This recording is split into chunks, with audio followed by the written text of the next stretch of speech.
Jaringan saraf adalah jaringan yang tersebar luas di dalam tubuh, paling banyak ditemukan di saraf pusat yaitu sebanyak 98%.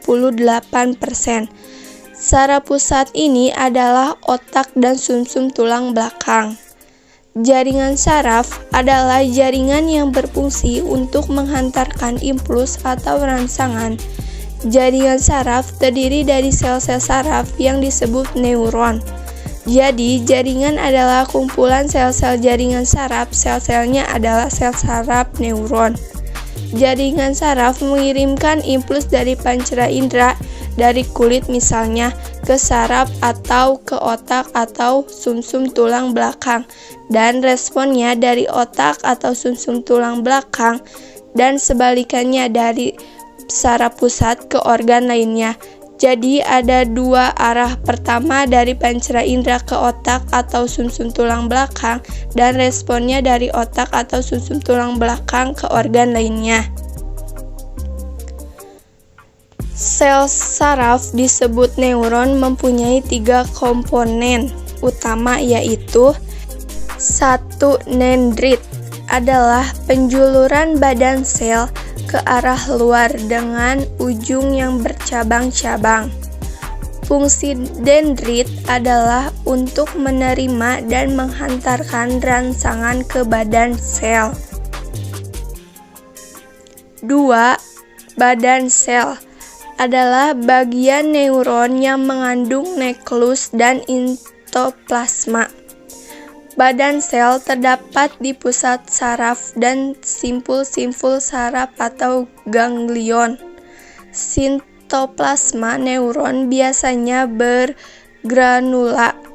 Granula ini berasal dari retikulum endoplasma.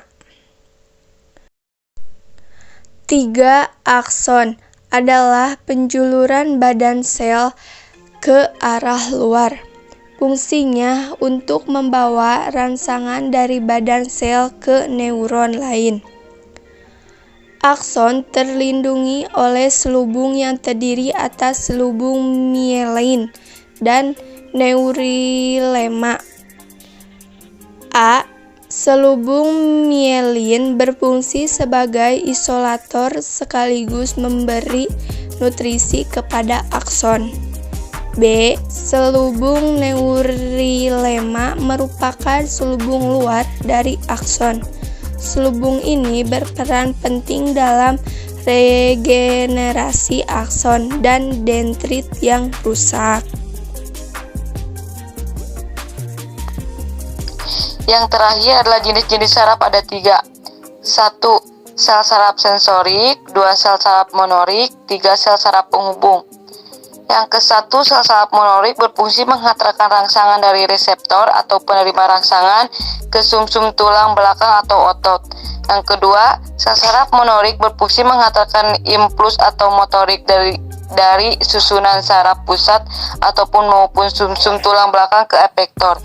Yang terakhir, 3. Sel saraf penghubung merupakan penghubung dari saraf yang suatu dengan sel saraf yang lain.